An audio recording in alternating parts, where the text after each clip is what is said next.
the meditation, song choice, perfect for my topic today, change. We are living in change, and we all know that we are living in change. We know the general things. We see our institutions changing. We see our economy changing.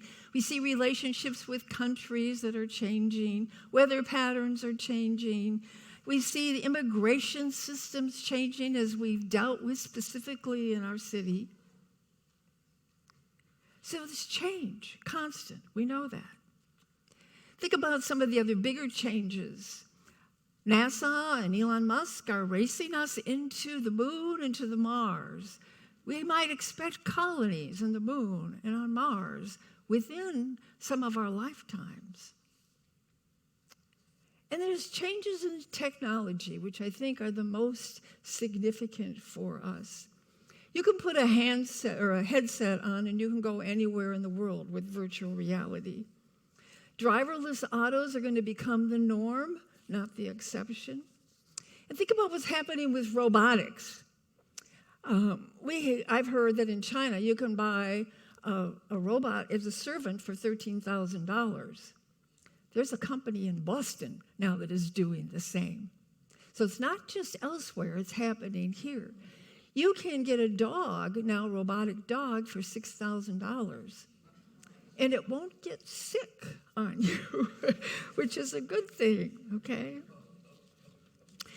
First episode of America's Got Talent, there was a dancer, and he was a really good dancer. And he had 8 backup dancers, all robots. And they were phenomenal. They really did well. In science, we see a lot of change. There was a New York Times headline 1 week ago, and it gave me goosebumps. Scientists precisely edit human embryo genes, which means we are beginning to engineer the embryos. Now we say that's wonderful. We can eliminate disease and all that sort of thing, which is great. In fact, there are human trials underway right now, and they are doing gene editing technology to permanently lower LDL. That's the bad cholesterol. So they're actually doing that. There are brain-computer interfaces now, neural implants, that can transmit with our thoughts to allow artificial limbs to move and to work with paralyzed people. Computer implants connecting with our thoughts to move our body. This is pretty profound. Opening this week in California is a company called Dataland. And what they're doing is they took all the information they possibly could and they dumped it into an AI program, and they created an art of the rainforest. Now, you can walk through this art. The walls monitor your movements and your body type. A wristwatch takes your galvanic skin response and your heart rate. And as a consequence of what's happening with you, the art changes. They have a robot called Kilo, and Kilo takes all the information about you and creates an oil painting of just things about you. Sells for $15,000, and there's already, with trials, a long waiting list. In Saudi Arabia and some of the other Arabian countries, they are running state-funded mandatory population genome programs. What they are doing is they are collecting data on every person, putting it into AI, and working with the potential of pioneering personalized longevity treatments. We are in a time of change. And AI is changing so rapidly, it's not moving at a linear rate. It's moving straight up. It's moving exponentially. Every day there's something new. Data centers are being created all over the world. Matter of fact, Elon Musk is talking about putting an AI center in space. So as we embrace these changes, how do we embrace them? What are we doing? Are we looking at these as good, as bad? Are they right? Are they wrong? Are you afraid? Are you excited? Are you fearful? Are you angry at some of the changes? Frustrated with some of the changes? There's all kinds of ways in which we begin to respond. So what is the best way to do that? There's a story about a woman. She was an old woman, and she was paralyzed. But yet she had an active life. She was in a wheelchair. She did real estate. She did all kinds of volunteer work. She was extremely active. And a new acquaintance of hers said, "Wow, you're quite an amazing woman. Where did the paralysis come from?" And she said, "When I was an infant, I had infantile paralysis." And the woman said, "Wow, well, it seems you still have some paralysis." And she said, "Yes, of course, I'm paralyzed." She said, "But I am not paralyzed in my heart or my head."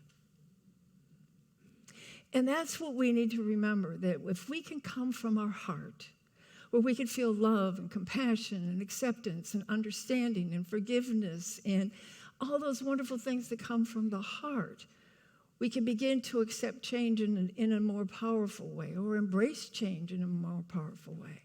And head, thoughts. You are a new thought community. All of the new thought churches, all those that came in from the 20th century, these are the people that are thinking the thoughts. You know, change your thinking, change your life. And how can you change your thoughts about what is unfolding in our world today? It's important that we begin to do that. And I think one of the things that we can do is change our perspective on what's going on. Well, you say, how do I do that? I have a lot of ways I think that we can do that. But one that I want to talk to you about today is reframing. Reframing what's happening and what is unfolding. I'll give you an example. I had a client about several years ago, and he had diabetes. He was a middle-aged man, and he was angry and frustrated with the fact that here he was, he's got diabetes, and it was playing havoc with his life. You know, he couldn't sleep, his patterns were bad, he was feeling sick, da-da-da-da-da-da, and he says, ooh. And he says, I just want to deny that it exists, and I'm going to do prayer and meditation and get rid of it. Charles Fillmore did it. Bertil Fillmore did it, so I can do it. I mean, he was a unity person.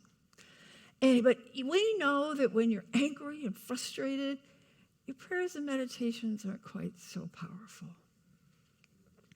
So I said to him, okay, I talked to him, I said, tell me about yourself, and I found out that he likes dogs.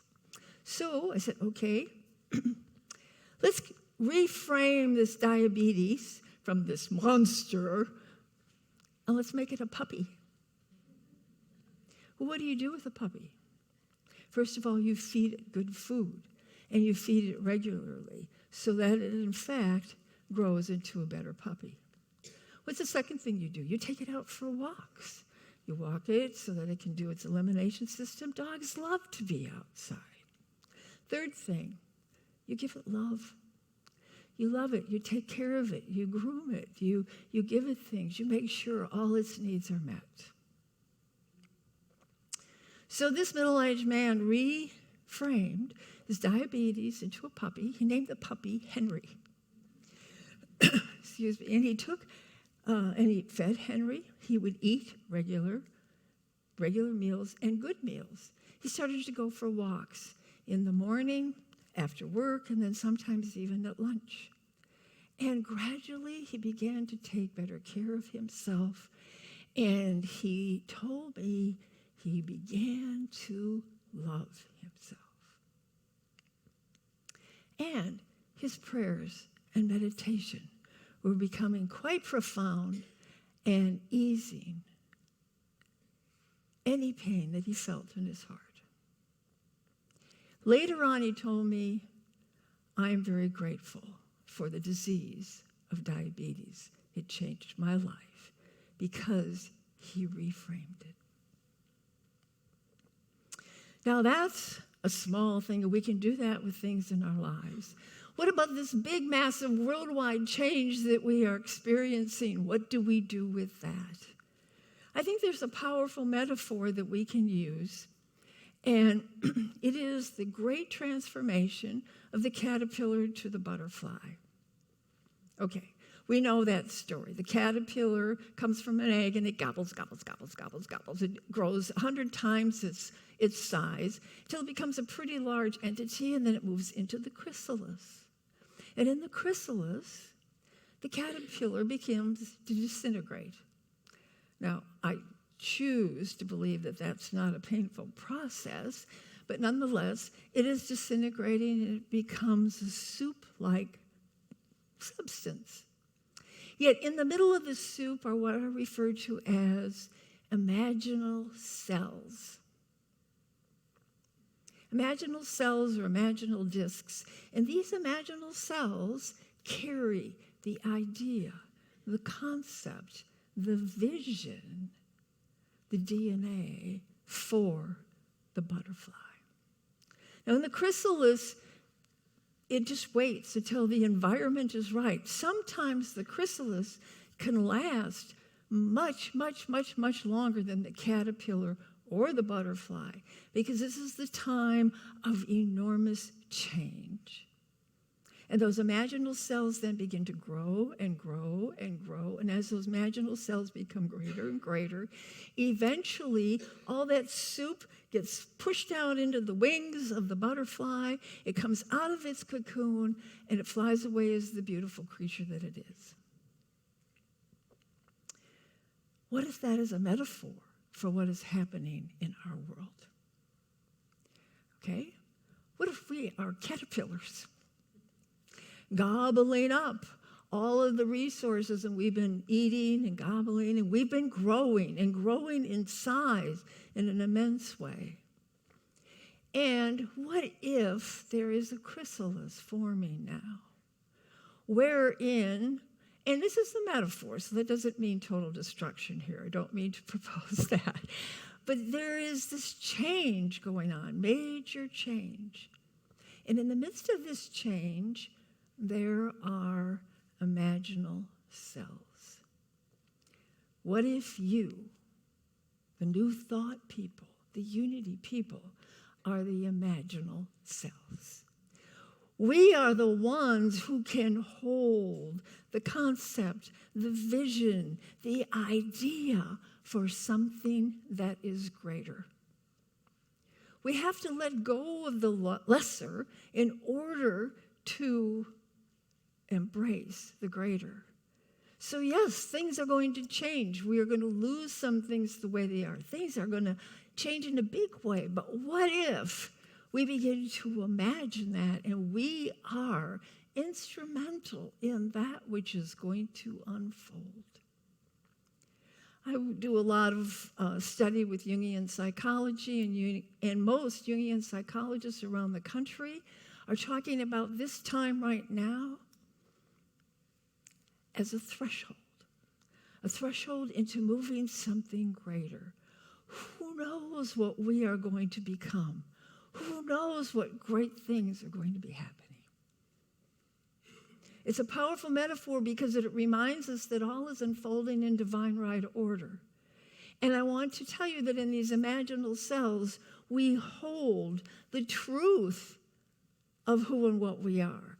The truth of the butterfly, the truth that we are spiritual beings having a human experience. And as we hold that, we can begin to look at what we want to unfold. It's a powerful time. It's an exciting time. In my workshop today, I'm going to help us begin to train ourselves into reframing. Not an easy thing here to reframe things that are happening, working with that, and working with the imaginal cells. How do we use those imaginal cells to start to create a vision for that which what we want to become as a human race? It's a powerful time. And I want to leave you with one of my favorite quotes that helps me through this time. I can find it here. It reminds me always that we are spiritual beings having that human experience, and that we can be the instruments of change in a time of change to that which is glorious and wonderful. Take your own eyes away from appearances, as they seem to be limited human visions. Be diligent in holding to your innate Christ perfection under all circumstances. Myrtle Fillmore.